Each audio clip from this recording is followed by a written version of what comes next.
अरे बाबा कैसा बात करता है। अरे बिमला मेरे को बचा ले, मेरा छोटा छोटा बेटा। दोस्तों हमारे इस चैनल में आपका स्वागत है। आपको आज हम ऐसी प्रतिभा से मुलाकात करवाएंगे जो किसी पहचान के मोहताज नहीं हैं। हमारे बीच में हैं सिराज जी, जो कि बहुत अच्छे मिमिकर हैं और बॉलीवुड सितारों की अच्छी आवाज़ निकालते हैं। इंसान तो एक है मगर उनकी आवाज़ अनेक हैं। तो दोस्तों मुखातिब करवाता हूँ ऐसे कलाकार से सिराज जी से। सिराज जी, आप क्या कहना चाहेंगे हमारे दर्शकों को? सबसे पहले शुक्रिया कि आपने इस काबिल हमें समझा कि ये मौका दिया ताकि हम आपके दर्शकों को सुना सके जी। तो अगर मिमिक्री की बात किया जाए तो लॉकडाउन में काफ़ी लोगों को बहुत सारी दिक्कतें हुई हैं, चाहे जिस तबके के लोग हों। लेकिन सबसे ज़्यादा जो दिक्कत हुई है बॉलीवुड एक्टरों को हुआ है। तो बॉलीवुड एक्टरों की हम बात करें तो सबसे पहले रवि किशन जी बहुत ज़्यादा लॉकडाउन में परेशान थे, जो कि सांसद भी हैं। तो उनकी मैं मिमिक्री आपको करके दिखाने वाला हूँ। आई होप कि आप लोगों को पसंद है। तो रवि किशन जी आकर कहते हैं अरे माई प्रणाम हो भैया। अरे एक अद्भुत नज़ारा है मौर्या जी, एक अद्भुत अंदाज है। देखिए भैया, अगर आप लोग हमें सपोर्ट करना चाहते हैं तो चैनल को सब्सक्राइब करके वीडियो को शेयर करिए। और एक डायलॉग है रवि किशन जी का, हम आपको सुनाते हैं। अपने टैलेंट का प्रमाण पत्र लेकर सोसाइटी में झंडा गाड़ने निकले हो। जरूरी है कौन तुम्हें जानता है, कौन तुम्हें पहचानता है। और ऐसे अद्भुत कार्य करते रहिए आप लोग। कुछ ऐसा बोलते हैं रवि किशन जी। सिराज जी, मैं ये जानना चाहूँगा कि आपको ये मिमिक्री का ये जो है शौक़ जो है कब से आपको जहन में पैदा हुआ और कब से आपने ये ऐसा करना शुरू किया? आज से लगभग 4-5 साल पहले एक आकाश मौर्या जी हैं जो काफ़ी अच्छा सिंगिंग करते हैं। तो मतलब ऐसे हमारे मित्र ही हैं, तो हम लोग साथ में गए थे जी। एक हमारे यहाँ हिस्ट्रिकल जगह पड़ता है बारादरी जी। तो वो काफ़ी अच्छा सिंगिंग करते, उन्हीं के साथ हम गए थे। तो हमने ऐसे ही मजाक में शाहरुख खान जी का मिमिक्री किया था। तो उन्हें काफ़ी पसंद आया था। तो उन्होंने हमें एडवाइस दिया था कि यार सिराज आप मिमिक्री करो, काफ़ी आगे तक जाओगे। तो धीरे धीरे हमने स्टार्ट किया शाहरुख खान पे सुनील शेट्टी जी, नाना पाटेकर जी, फिर धीरे धीरे बढ़ता गया। सिराज जी, मैं चाहूँगा आप दर्शकों को वही मिमिक्री जो आपने शाहरुख खान के किया था वही करके दिखाएं। ठीक है। शाहरुख खान साहब हंसते कैसे हैं?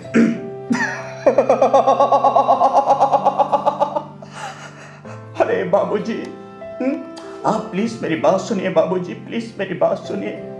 प्लीज आप अपने सिमरन को मेरे हाथ में दे दीजिए, मैं आपकी सिमरन को बहुत अच्छे से रखूंगा। फिर अमरीश पुरी साहब आकर कहते हैं, अरे राज का बच्चा, मेरे सिमरन को तू अगले स्टेशन पे छोड़कर चला गया था।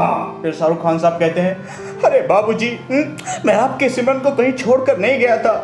मोदी साहब ने नोटबंदी कर दिया था और आपके सिमरन ने कहा कि मुझे गोलगप्पे खाना है और मेरे पास छुट्टे नहीं थे और मैं बैंक के लाइन में छुट्टे ले नहीं गया था। और जब मेरा नंबर आया तो पता चला ये बैंक का लाइन नहीं, दारू का ठेका है। तो बाबूजी मुझे पता ही नहीं चला। अबे बकवास कर रहा है तू। सिराज जी, क्या बात है, बहुत अच्छी आवाज़ आपकी। सिराज जी, जरा मिथुन चक्रवर्ती की आवाज़ दर्शकों को जरा कुछ बताइए। मिथुन चक्रवर्ती जी भी काफ़ी लॉकडाउन में परेशान हुए क्योंकि उनका ऊटी में एक होटल है। तो लॉकडाउन की वजह से सबका व्यवसाय कम हो गया, तो उनको भी इसका सामना करना पड़ा, जिसकी वजह से उनका होटल ना चला। तो नाराज थे वो, तो आकर कहते हैं, अरे क्या दादा, अपना नाम शंकर दादा है और अपन को लोग मिथुन के नाम से पहचानते हैं। अपन का एक ऊटी में होटल था, अब है नहीं। मोदी जी, आपने होटल हमारा बंद तो नहीं कराया है, लेकिन लॉकडाउन जब से लगा है एक भी हमारे यहाँ रुकने वाले जो घूमने वाले आते हैं कोई भी नहीं आता। लेकिन मोदी जी, हम आपसे बहुत सहमत हैं क्योंकि आप देश के हित में कार्य कर रहे हैं। जा रहा हूँ, तेज बोलूंगा तो लोग कहेंगे तेज बोलता है। क्या बात है सिराज जी। सिराज जी, मैं चाहूँगा नाना पाटेकर जी का कुछ। नाना पाटेकर साहब बहुत ही तेज बोलते हैं। लोग ऐसा कहते हैं कि अगर नाना पाटेकर साहब को 10 मिनट का डायलॉग दे दिया जाए तो वो 5 मिनट में कंप्लीट कर देते हैं। दोस्तों आप लोगों ने भी देखा होगा, तो आप लोगों को भी पता होगा कि नाना पाटेकर साहब बहुत तेज बोलते हैं। तो सुनिए क्रांतिवीर से डायलॉग। फिर लॉकडाउन को भी लेकर हम सुनाने वाले हैं, आप हमारे साथ वीडियो में बने रहिए जी। अच्छा है, जय हिंद जय भारत। वतन के लिए किसी को कोई हमदर्दी नहीं है। ये पिस्सू जैसा हमारा पड़ोसी मुल्क देश शायद आने वाले कल में उसे अपने आप को नक्शे कदम पर नहीं देख पाएगा, लेकिन उसके घर में जो रोटी बनती है विदेशी चक्की से आटा पीस के आता है। अपने खुद के देश में एक सुई नहीं बना सकता और हमारे देश को तोड़ने का सपना देख रहा है। वर्षों से गुलामी करने की आदत हो गई है। पहले राजा महाराजाओं की गुलामी की, अब चंद्र नेता और गुंडों की। जा रहा हूं, तेज बोलूंगा तो लोग कहेंगे तेज बोलता है। अब वो लॉकडाउन को लेकर कुछ बोलते तो नाना साहब क्या बोलते? नाना साहब आकर कहते हैं अच्छा है, लॉकडाउन के दौरान घर से बाहर निकलते हो, सिगरेट पीते हो, बीड़ी पीते हो, शराब पीते हो, घर आते हो बीवी बच्चों से झगड़ा करते हो, लेकिन याद रखना यही ना मर्दानगी एक दिन बुजदली का कारण कुछ नहीं बनेगा। बस ऐसे ही करते रहो जाओगे अपने लाइफ में। क्या बात है सिराज जी। सिराज जी, जैसे आपने अभी कुछ कलाकारों की आवाज़ सुनाया और हमारे दर्शक चाहते होंगे कि और भी कलाकार की आवाज़ सुनने के लिए काफ़ी बेताब होंगे, तो मैं चाहता हूं जरा सन्नी देओल की आवाज़ आप इनको। सन्नी देओल साहब का बहुत ही गजब का देशभक्ति डायलॉग है।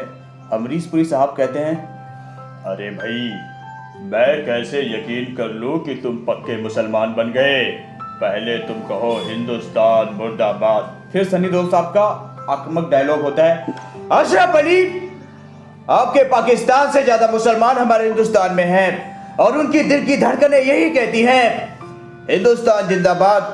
तो क्या वो पक्के मुसलमान नहीं हुए? किस हक की बातें करते हैं आप लोग? बाप बनकर बेटी को विदा कर दीजिए। याद रखना, जब हमने आपको 65 करोड़ रुपए दिए थे तब जाके आपके सिर पर तिरपाल आई थी। बरसात से बचने की हैसियत नहीं है और गोलाबारी की बातें करते हैं। बाबूजी, आप मुझे मेरी सफीना को हमारे हवाले कर दीजिए। क्या बात है, क्या बात है। राजकुमार जी की आवाज़। राजकुमार, कहना स्वामी, ये कमांडो तुम्हारे बाप है, बाप बड़े खतरनाक हैं। अब पत्ता हिलने से पहले ही पेड़ को काट डालते हैं। भला इसी में है, बिना हिले डुले खामोश खड़े रहो। जानी लीवर जी का।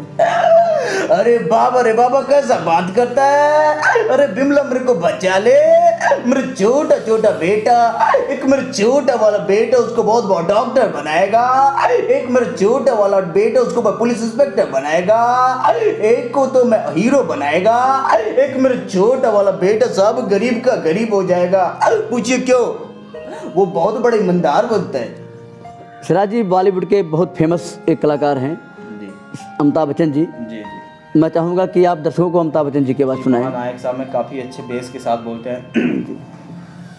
नमस्कार देवी सज्जनों, आप सभी के प्यार के लिए जिस प्रकार का भाई साहब प्यार देते हैं, हमारा बेटा एक अभिषेक है जो भाई साहब इस समय कोई कार्य करता नहीं, इसलिए मुझे तेल, मंजन, बिरयानी, सीमेंट और आजकल तो भाई साहब एवरेस्ट के मसाले तक बेचने पड़ते हैं। भाई साहब, जब आपका औलाद निकम्मा निकल जाता तो बाप को क्या नहीं करना पड़ता। वैसे भैया हम आपको बता दें, अगर आपके खोपड़ी में कोई टेंशन होती है तो मामूली सा तेल लीजिए, नौरतन ठंडा ठंडा कूल कूल तेल, ताकि भाई साहब आपकी खोपड़ी की जो टेंशन है टेंशन मिट सके। क्या बात है, क्या बात है। सिराज जी, अक्षय कुमार जी की आवाज़। दिस इज खिलाड़ी अक्षय कुमार, 1180 छता मदन गोपाला, पराठे वाली गली, चांदनी चौक, लाल किला। बाबू भैया सच बता रहा हूँ, शाहजहां ने मुमताज की याद में ताजमहल बनवा दिया। अबे सालो, तुम लोग एक संडास नहीं बनवा सकते। सिराज जी, एक बॉलीवुड नायक की एक बहुत टिपिकल आवाज़ है ऋतिक रोशन साहब की। तो मैं चाहूँगा ऋतिक रोशन साहब की आवाज़ को सुनाएं आप। ऋतिक रोशन साहब ने खुद मिमिक्री किया था कोई मिल गया में, तो कुछ ऐसा बोलते हैं भगवान जी के सामने। माँ कहती है पाप करने वालों को यही सजा मिलती। भगवान, मैंने तो कोई पाप नहीं किया, फिर मुझे क्यों सजा मिलती है? जिसको भी देखो मुझे लापा मार देता है। ऐसा थोड़ी ना होता है भगवान, आपके पास तो इतनी शक्ति है, थोड़ी शक्ति मुझे भी दो भगवान। दादी हमेशा कहती है बॉम्बीटा पियो, लेकिन अब मेरी उम्र बॉम्बीटा पीने की नहीं है, तो जैन ने मुझको तिलाक दे दिया। मेरे पास पैसे भी नहीं बचे भगवान जी, मेरी मदद करो। बहुत बढ़िया, बहुत बढ़िया। सिराज जी, एक बहुत जो है बड़ी फेमस वो है जो विजयराज जी का है। हाँ, मैं चाहूँगा जरा वो कौवा बिरयानी वाला आवाज़ सुनाएं। जी तो ऊपर से कौवा काँव काँव बोलता है, ऐसे कौवा, पहले कौवे की मिमिक्री करता हूँ, कौवा ऐसे बोलता है। फिर विजयराज जी का डायलॉग होता है, अबे कौवा काँव काँव कर रहा है, अबे चोट लगा माथे पे बे, अबे पेट में टाका ठूस दिस, अबे साला पेट का माथे से क्या कनेक्शन बे, अबे तू कितने निकाल लिया बे, अबे काहे का दिल्ली बे, अबे दिल तो है ही नहीं किसी के पास। बहुत बढ़िया, बहुत बढ़िया। सिराज जी, हम चाहेंगे इसके साथ ही लालू प्रसाद यादव जी के बारे में कुछ दर्शकों को सुनाएं। हमारा नाम है लालू प्रसाद यादव। अब बात करता है, हम अपने लड़का का नाम अमेरिका रखूंगा। पूछिए क्यों? इसी बहाने हम अमेरिका का बाप बनकर घूमूंगा। जब भी हम बिहार से जाऊंगा तो लोग कहेंगे देखिए अमेरिका का बाप जा रहा है। सिराज जी, कुछ अखिलेश यादव जी के बारे में कुछ दर्शकों को हमारे बताएं।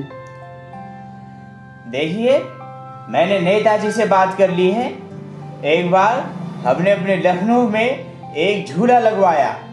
डॉक्टर साहब, हमने लखनऊ में एक झूला लगवाया और झूला टूट गया।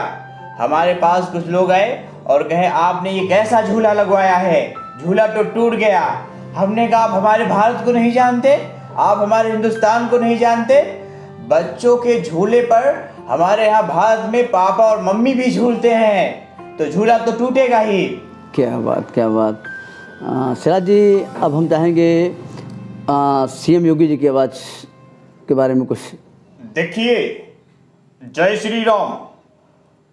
देखिए, भारतीय जनता पार्टी से किसी भी प्रकार की त्रुटि होती है तो आप उसका उल्लंघन कर सकते हैं। देखिए, आपको तेज बोलने की आवश्यकता नहीं है, आप धीरे भी बोलेंगे तो हम सुन सकते हैं। और किसी के माई के लाल में दम है तो उत्तर प्रदेश में उपद्रव करके दिखा दे।